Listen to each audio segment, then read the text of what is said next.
bố cũng bán kia vườn cây kia được cả 30 triệu bố cũng là lấy số Không có tí tiền lấy phải bán này.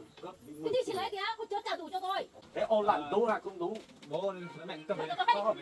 mẹ cô đây vẫn còn bố giấu cho mẹ tôi biết đây bố còn đây còn 20 triệu mẹ lúc đấy 20 triệu kia mẹ đang cướp đi rồi.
đây là trên này mới có tí.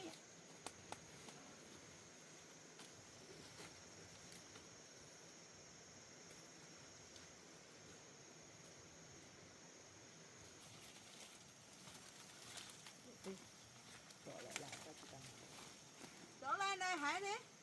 Nó có nhiều lắm. Lên hãy lên đây đi. Cháu hãy đi bán à? Đây, hãy lên đây đi, đây có nhiều lắm. Bác cũng hay đây này.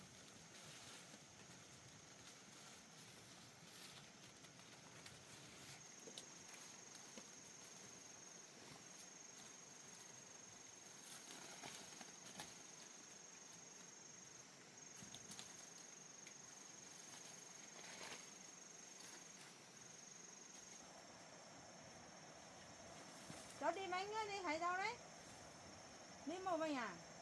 À. Hãy quay lên đây đi.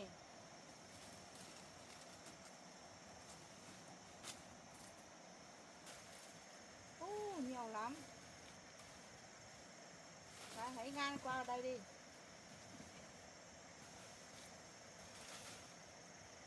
Sao đi ăn cưới, người ta chợ lắm.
Nó là nó mà luôn.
Thế cháu về trước nhá. Đi cẩn thận nhá. Cháu đi trước nhá. Đó, chưa đủ tí đó.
sau à?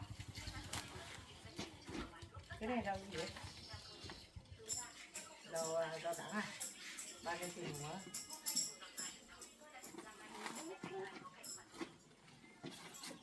5.000 một mớ à? Bao nhiêu? 10.000. Cái nào phải có mấy mớ à? 3 mớ.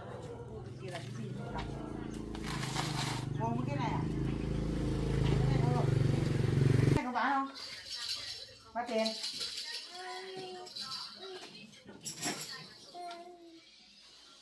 5.000 một cái này à? 50.000 à?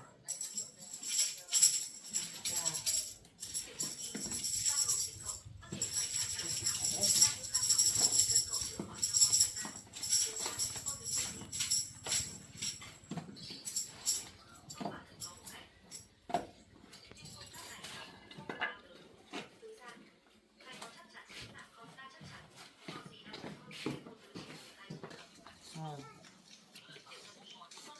20 90 Đúng là có này mang về cho nhá.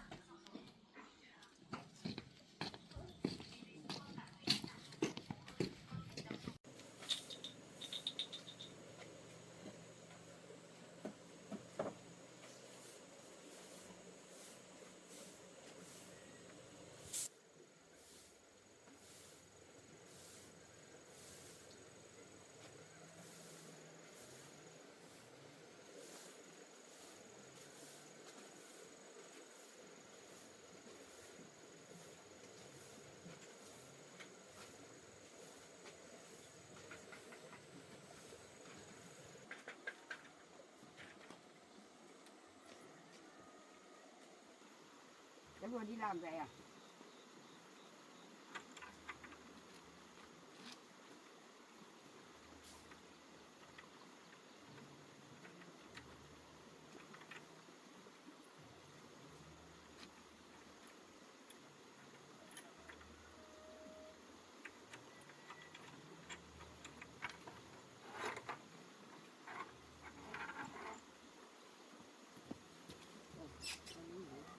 Xem đêm ngủ rồi. Con thì lúc cháu đi làm rồi bà chưa cho ăn đâu.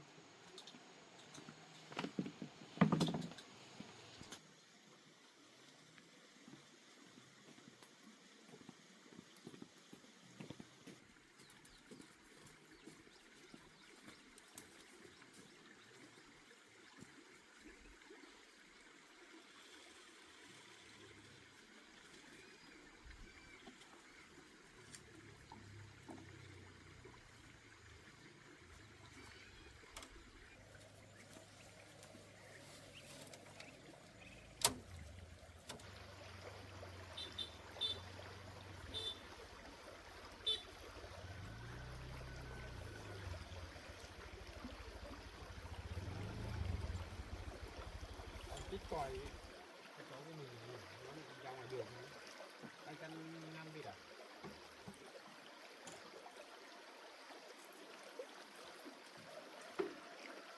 Để đi anh nó phải rồi. Lần thứ này này.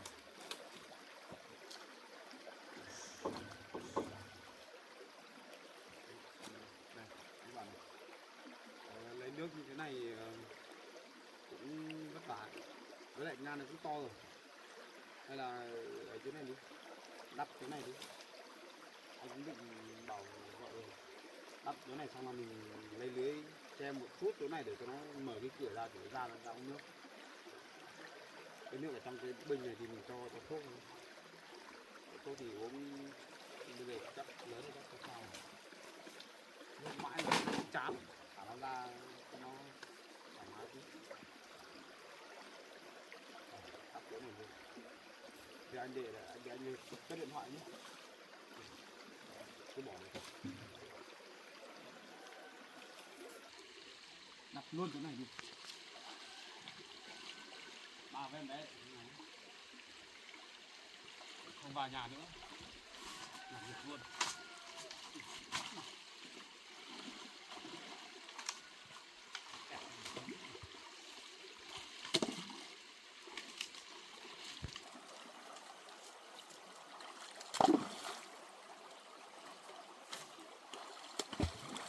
nó dần lên đây.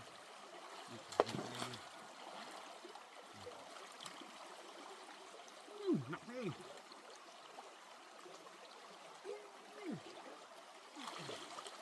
Thôi để đánh hết rồi.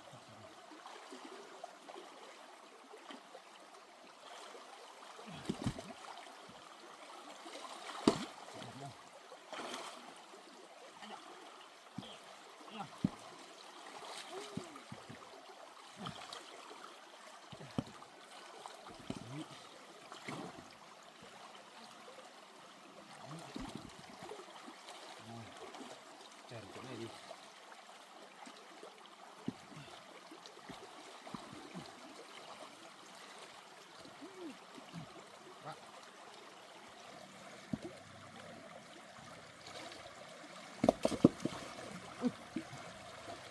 Nước bắn con người đó.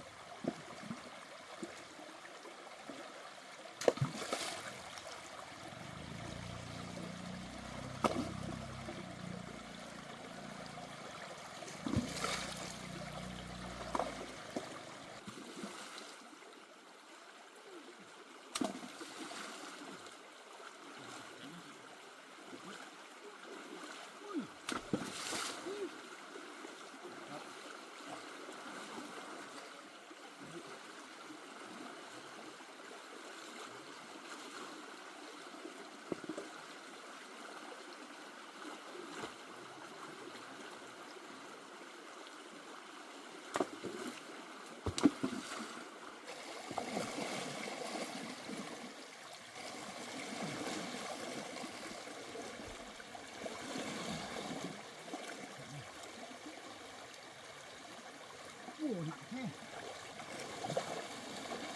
Anh cái này không?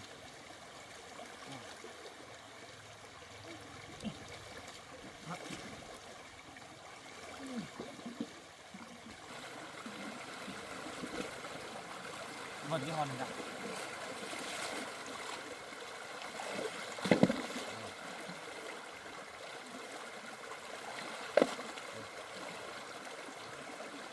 Cái nhung.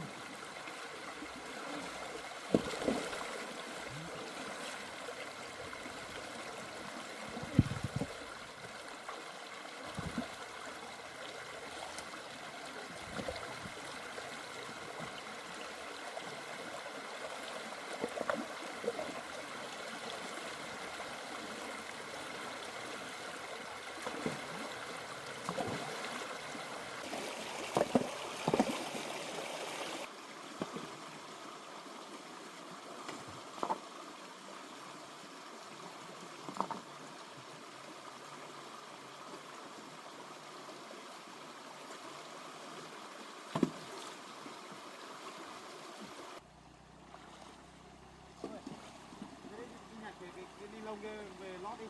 Là mấy cái bao trong vườn kia. Đó lên này.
To chèn vào rồi. Đấy, nó dần từng chưa đấy.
cây kia.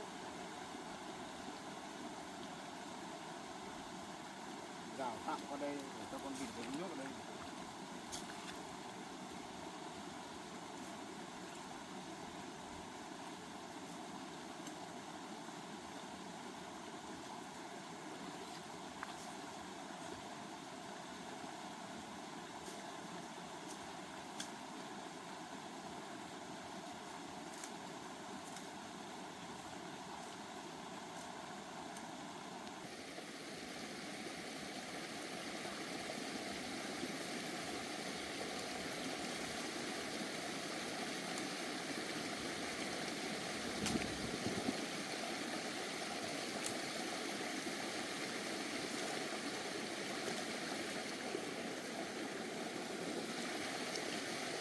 Tạm qua đây đâu, đi được đấy, ăn đấy nó không đi được.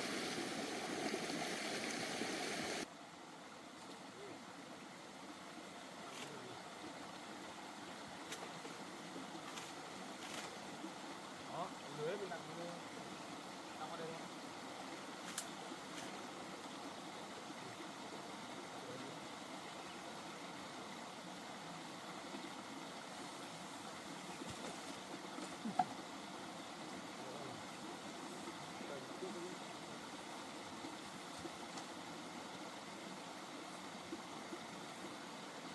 Rào mặt trên này thôi, không rào cái này nữa, đưa tới rộng.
Thì lên lấy dây buộc xuống này.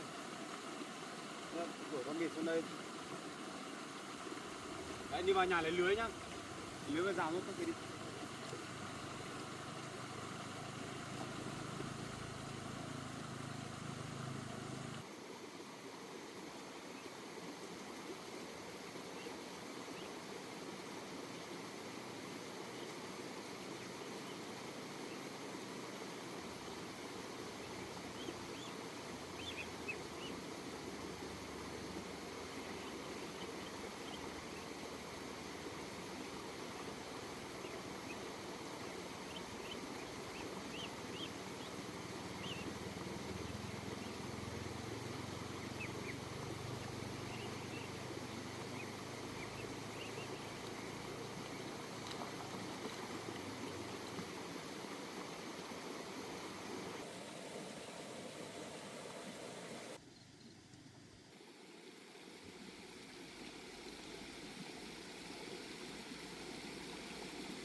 đá chèn vào nó.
Nga này nó thường thường nó không hay đi đâu mà.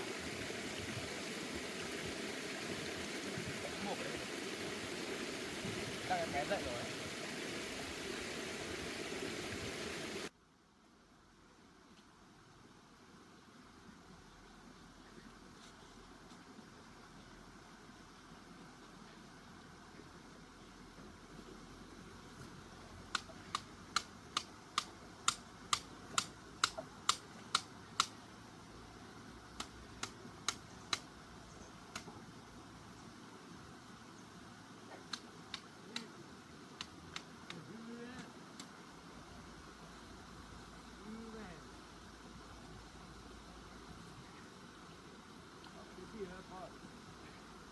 Bố, con đang rào vịt.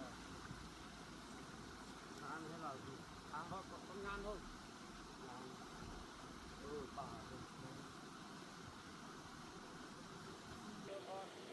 sắp xong rồi. Vào nhà bố có việc. Có việc á? Thế em đưa bố mẹ vào nhà trước. Anh che cho nên một tí xong là anh vào sau. Bố với mẹ cứ vào nhà trước đi.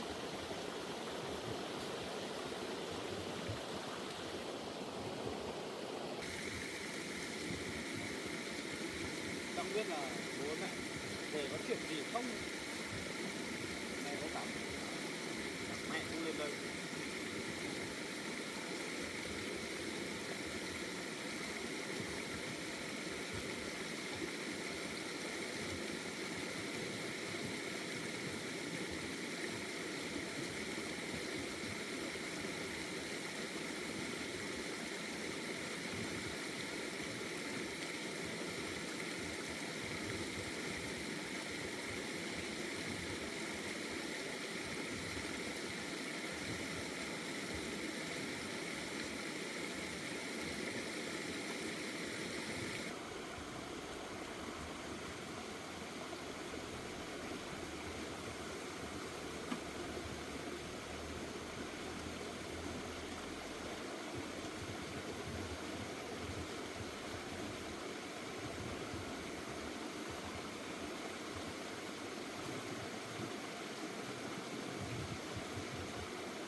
Về rồi.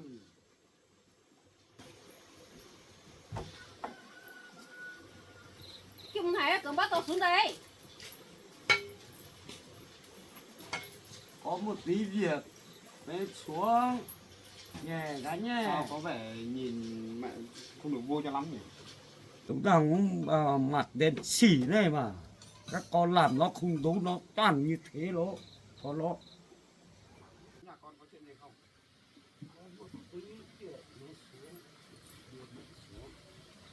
Con còn quyết này một dưới nhà bếp ngồi. Này rồi bạn ở kia nhá. Xuống nhà bếp đây Mẹ một vào tí. nhà bếp ngồi đi. Kia con bố nhá. Chứ ở kia nhá, ông ở đây nhá. Bố ngồi đi.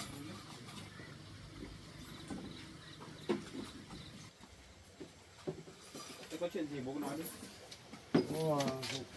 Bố cũng bán kia vườn cây kia được 30 triệu. Bán vườn cây á? Vâng. Bố bán Mà xong. bán thì bán tôi có liên quan gì đến con đâu? Không, bố bán xong là về chia cho mấy đứa con là 10 triệu. Bố con dùng 10 triệu. Bố một tí tiệc cũng để hết cho con gái của mày. Bà cứ ác thế này thua bà rồi. Nhưng mà sao lại phải chia? Không, của bố là cùng nhau trống. Các con cũng làm à thế Trồng được bà. bao nhiêu năm rồi mà bố bán? Hả? Trồng được bao nhiêu năm rồi? Được 6-7 năm rồi. Thế là lúc đấy là Mận cũng cùng nhau trồng à? Cùng nhau trồng. Trồng xong bây giờ bố bán xong là bố cùng nhau chia hết Được bao nhiêu? 30 triệu không? được 30 triệu. 30 triệu thì Bố dùng 20 triệu, các con dùng 10 triệu.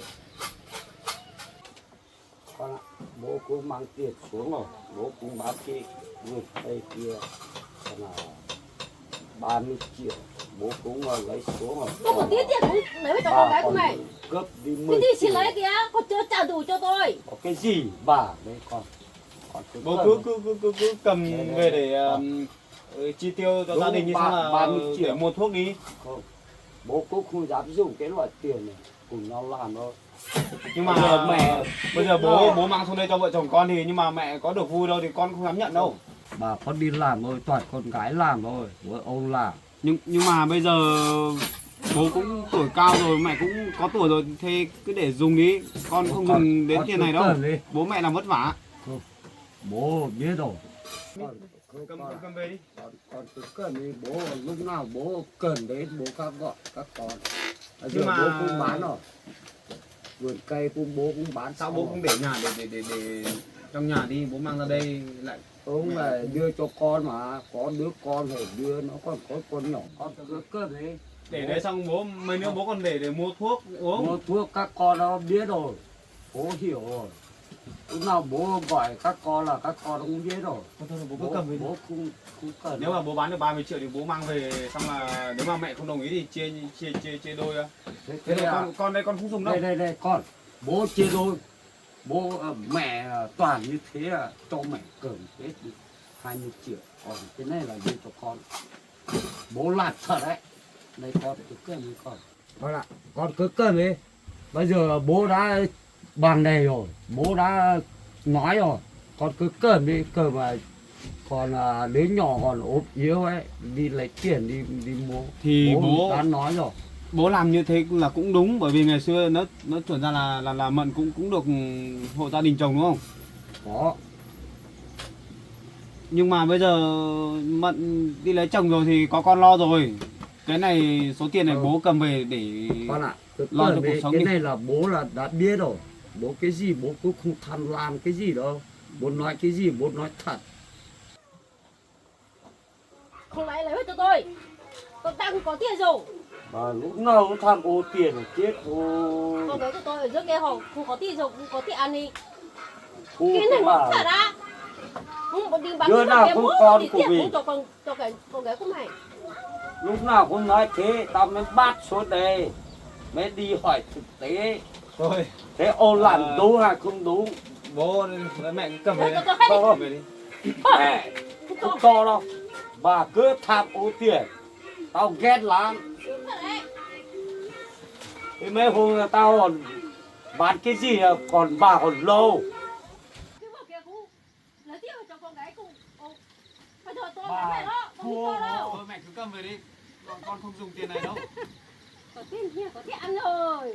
Bà cứ tham ô tiền. Tao Mẹ cứ ghét cầm về lắm. đi. Sướng Gia lắm. đình con không dùng, không cần số tiền này đâu. Con có tự lo cho vợ con được. Tôi có tiền tôi mới thôi. Thật, cái bà không cho một tí cho các con. Cái bà như thế nó có nó bán bao nhiêu nó cũng lấy hết, chành hết, con chặn được một tí. Bố ở đây vẫn còn, bố giấu cho mẹ không biết đây, bố con này còn 50 triệu đấy. Ôi, Đấy, mẹ lúc đấy 20 triệu kia mẹ đã cướp đi rồi. Thế chính xác là cái vườn cây của bố bán thì được bao nhiêu tiền mà bố sao còn nhiều thế? Bố bán được 50 triệu. 50 triệu á? Ừ. Thế sao mẹ lại bảo 30 triệu? Không, cái kia mẹ lúc nào cũng cướp không cho các con dùng. Bố mới để ở đấy. Bố mới giấu ở trong người. Thế là nó dối mẹ luôn à? Không dối à? Không phải nó cướp cười hả hả đi à? Đấy, bố đúng là bây giờ còn 20 triệu. Đã dùng hết 30 triệu. Về đến đây cho các con nó cũng không cho. Bây giờ bố còn có 20 triệu đấy. Bố và con mới cần không nói cho mẹ biết. À thế là bố là nói dối mẹ là bán được 30 triệu. Cũng Xong là bây giờ mẹ cũng về đến đây là bố lấy được 10 triệu không? Là mẹ cũng vừa cầm đi rồi. 20 triệu mẹ cũng cướp đi hết rồi. Thế là thành ra là 30 triệu là mẹ lấy hết rồi. Lấy hết. Thế bố còn một tí bố cướp trong bản thân bố cho mẹ biết. Thế chính xác là bố bán được 50 triệu nhỉ. Thế bây giờ là mẹ dùng mẹ lấy hết coi như là bố nói dối mẹ. Bố nói dối mẹ là bán được 30 triệu là bây giờ mẹ lấy đi hết rồi.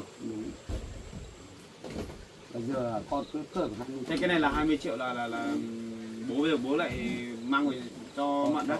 À, con cứ cướp đi. Thôi bố cầm về bố cất kỹ vào, đừng cho mẹ biết. Không, bố cũng Xong không là có cái gì có việc gì thì bố mang ra dùng. con cứ cơm đi. Không bây giờ con thì con không phải là con không có tiền đâu, con vẫn Có là tiền vẫn mà vẫn nuôi có gia nhưng đình. mà bố không giữ được. Mẹ toàn làm như thế bố không giữ được. Con cứ cơm đi. Hôm nào bố có cái gì bố lại hỏi các con. Không phải mẹ là toàn như thế không được. À đâu, thế, con ạ. thế nếu mà như thế này nhá thì con nói thế này. Mẹ cũng hay kiểu là hay Đôi vạn nhiều ấy. dành lấy tiền của bố ấy. Đấy. Thế bây giờ thôi cái này để đây cho Mận giữ nhá. Vâng. Đấy, các con giữ cho bố. Cho Mận giữ ở đây xong mai bố có việc gì bố xuống đây lấy. Cái này tiền này thật sự là con không dùng đâu. Tiền của bố mẹ thôi, con không dùng. Của Mận thì bây giờ đi lấy chồng rồi, con lo được rồi, không phải bố phải mang tiền xuống đây đâu. Bố rất lo lắng mà toàn làm như thế, cái gì nó cũng cướp hết. Bây giờ bố không nói ra, con không nói ra, cả nhà mình ở đây không nói ra thì chắc chắn là mẹ không biết là bố bán cái vườn cây được 50 triệu đâu. Không nói ra thì coi như là cả cái vườn gỗ đấy là bán đi là mẹ lấy hết. Bởi vì bố nói dối là 30 triệu đâu. Đấy, Thế thì cũng tốt. con Thì cứ mang cơm đi. để đây cho Mận cất nhá thế. Thế thì không cho bố cầm về tí nữa là mẹ. Tí mẹ lại nhìn thấy mẹ lại cướp hết mẹ mà. lấy đi nữa thì coi như là Bàn tay trắng luôn. bố chẳng được đồng nào. Con cháu về thôi, con cứ giữ nhá. Bố cháu về thôi. Không phải mẹ là dùng hết luôn con lỗ. Thế bố cũng phải lấy một ít về. Con không lấy đâu. Bố vẫn còn một tí ở nhà. Bố giấu mà. Không phải bố không giấu. Thế là thành ra là vừa nãy là ở nhà là bố với mẹ không nói nhau chứ. Nói cái gì nó mới bắt mẹ xuống đây mẹ. Thế mới chửi nhau mới đưa xuống mẹ. Cái bố mới để một phần rồi. Còn mà bố để ở nhà bố còn một ít, bố đủ dùng. Cái này là bố phải đưa về cho các con cơm á. Không Con phải cũng mẹ. không hiểu luôn ấy. Lẽ ra là bố với mẹ hai vợ chồng với nhau dù sao thì cũng có tiền thì mình cất giữ trong nhà. Không. Nó hay đi. Lại thành ra lại tách chia lẻ ra nhau ra thôi. Cái này nó mới lần sau nó mới hiểu. Không phải nó chẳng hiểu đâu con ơi. Nhá.